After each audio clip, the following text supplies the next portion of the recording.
श्री गणेशाय नमः। श्री सत्यनारायणाय नमः। सुधी श्रोताओं, सत्यनारायण कथा की इस व्याख्यान माला में आज मैं पद्मेश तेलंग तीसरे भाग पूजन को लेकर कथा प्रारंभ करूंगा। इस तीसरे भाग में जो प्रारंभ होता है कथा का, उस कथा का प्रारंभ के लिए जैसा हमने बताया कि सत्यनारायण की कथा के दो भाग हैं। एक तो पूजन वंदन है और दूसरा भाग है सत्यनारायण की कथा जो 5 अध्यायों में है। तो अभी हम इस सत्यनारायण कथा को प्रारंभ कर रहे हैं और उसका जो पहला भाग है पूजन का, पूजन की जो विधि है उसको मैं यहां संक्षेप में बताना चाहूंगा। देखिए, पूजन बड़े विस्तार से भी किया जाता है क्योंकि बहुत सारे श्लोक हैं। पुष्प अर्पण कर रहे हैं आप, उसके भी श्लोक हैं। जल अर्पण कर रहे हैं, उसका भी श्लोक है। नैवेद्य अर्पण कर रहे हैं, उसका भी श्लोक है। लेकिन बहुत ज्यादा विस्तार में नहीं जाके अगर हम संक्षेप में प्रतिनिधि जो रीतियां हैं, प्रतिनिधि जो तरीके हैं पूजन के, अगर वो कर लेते हैं तो मुझे लगता है कि वो भी अपने आप में पर्याप्त हैं। तो आइए, कथा शुरू करने से पहले, कहानी कथा बताने के पहले हम अभी पूजन शुरू करते हैं। पूजन में चूंकि तैयारी आपने पूरी कर ही ली है, श्री सत्यनारायण प्रभु को विराजित कर दिया है, आवश्यक नैवेद्य, आवश्यक पंचामृत इत्यादि की आपने तैयारी कर ही ली है। मौली, दूर्वा, तिलक, इन सब की तैयारी कर ली है। तो उन सब तैयारियों की चर्चा न करते हुए पूजन विधि हम शुरू करते हैं कि सबसे पहले बाएं हाथ में जल लेकर दाएं हाथ की अनामिका से एक मंत्र बोला जाता है और फिर अपने ऊपर वह पूजन सामग्री और पर वह जल छिड़का जाता है। मतलब बाएं हाथ में जल लीजिए, दाएं हाथ की अनामिका से मंत्र बोलिए और फिर अपने ऊपर भी, स्वयं के ऊपर भी, और जितनी पूजन सामग्री रखी हुई है उन सब के ऊपर उस जल को आप छोड़ दीजिए। और मंत्र क्या बोलेंगे आप? ये मंत्र एक्चुअली पवित्रता करने का मंत्र है। तो ये मंत्र क्या बोलेंगे आप? ओम अपवित्रतः पवित्रो वा सर्वावस्याम गतो पिवा यह स्मरेत पुंडरीकाक्षम स बाह्याभ्यंतरः शुचिः पुनः पुंडरीकाक्षम पुनः पुंडरीकाक्षम पुनः पुंडरीकाक्षम। ये मंत्र बोल लिया और हाथ का जल को अपने ऊपर छिड़क लीजिए और पूजन सामग्री पर भी छिड़क दीजिए। उसके बाद एक पद्धति होती है आसन की। आसन के लिए भी एक मंत्र बोलिए और फिर अपने आसन पर, जिस पर आप विराजे हैं कथा करने के लिए, उस पर उपरोक्त की तरह ही जल छिड़क दें। अर्थात आसन करने के पहले भी बाएं हाथ में जल लें, दाएं हाथ की अनामिका से फिर ये मंत्र बोलकर अपने ऊपर और पूजन सामग्री पर जिस तरह से हमने छिड़का था जल, उसी तरह से अब अपने आसन पर आप उस जल को छिड़क देंगे। और इस आसन का मंत्र श्लोक क्या है? ओम पृथ्वीत्रया ध्यता लोका देवी त्वं विष्णुना धृताः त्वं च धारय मां देवी पवित्रम कुरु च आसनम। तो आपने आसन जिस पे आप विराजे हैं उसको भी पवित्र कर दिया जल छिड़क कर। उसके पश्चात यदि आप सपत्निक इस पूजा को करने बैठे हैं तो एक ग्रंथि बंधन होता है जिसको कहते हैं गठजोड़ा। तो ग्रंथि बंधन भी बांधा जाता है, यानी यजमान सपत्नी हो तो ये मंत्र बोलें और फिर गठजोड़ा करके उनकी साड़ी से आपकी उपरना को बांधकर फिर आसन पर विराजें और फिर कथा का प्रारंभ करें।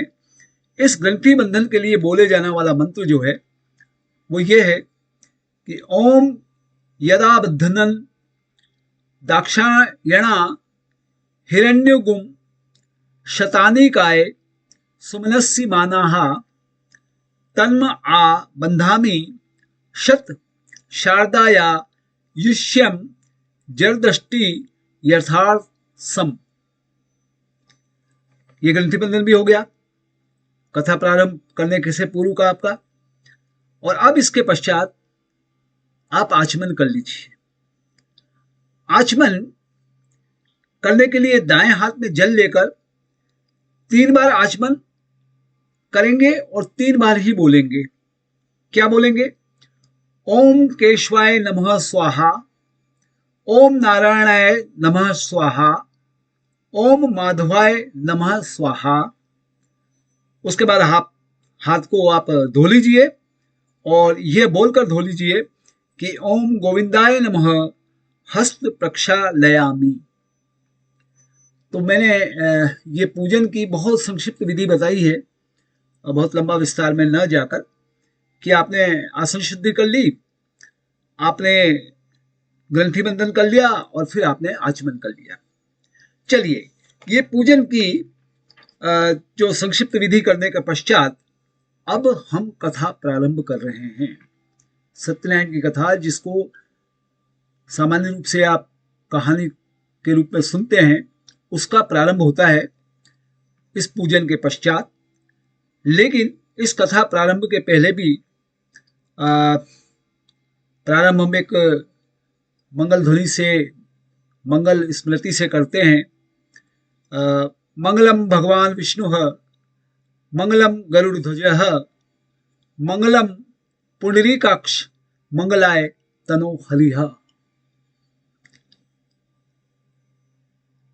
इसके पश्चात सभी कथा श्रवण करेंगे। और जैसा कि पूर्व में निवेदन किया था कि कथा श्रवण के 3 अंग होते हैं। एक तो श्रद्धा, मन की एकाग्रता से सुनिए।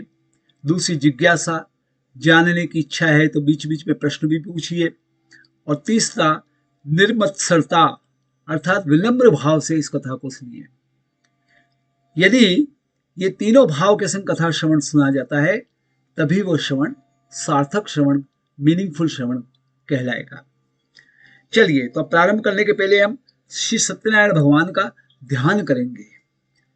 और ध्यान करने के लिए हाथ में अक्षत लीजिए और आंख बंद करके यह श्लोक बोलिए श्री सत्यनारायण भगवान का ध्यान करने के लिए कि ओम सत्यव्रतम सत्य परम त्रिसत्यम सत्यस्य योनिम निहितम च सत्ये सत्यस्य सत्यामृत सत्यनेत्रम सत्यात्मकम त्वाम शरणम प्रपन्नाः ध्यायेत् सत्यम गुणातीतम गुणत्रय समन्वितम लोकनाथम त्रिलोकोशम कौस्तुभरणम हरिम।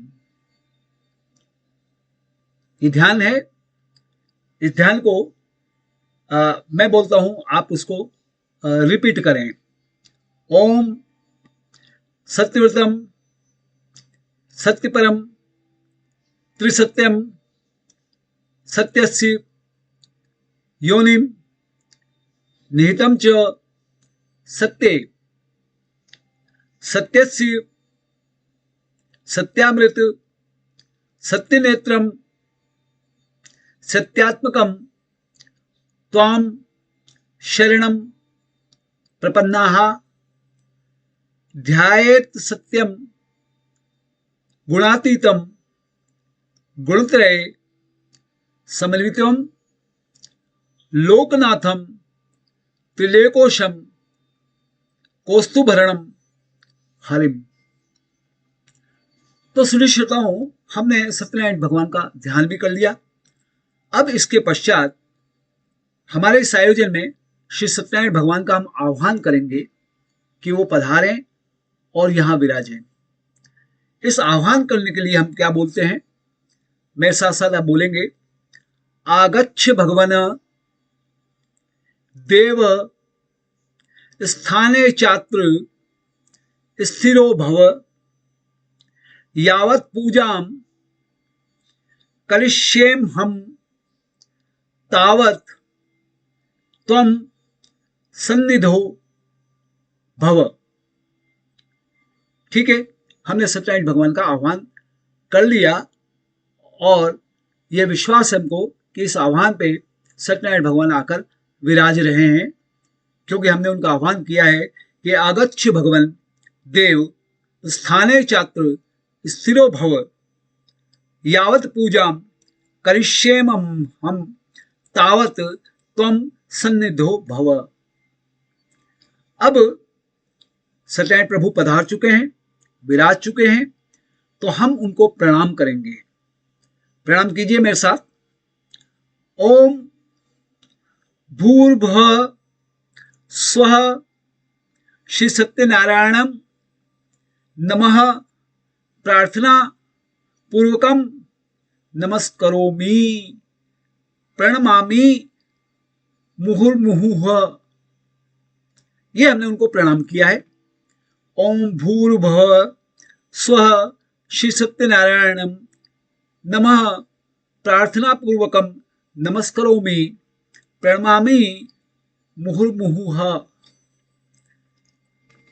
और अब हम कथा प्रारंभ करेंगे, और जैसा मैंने निवेदन किया कि कथा प्रारंभ करने से पूर्व एक मंगलाचरण किया जाता है, और ये अभी प्रारंभ में किया जा रहा है, और फिर अध्याय 4 की जो कथा आएगी, साधु वेश्य वापस जो यात्रा प्रारंभ करेंगे, उस समय दूसरा मंगलाचरण किया जाएगा।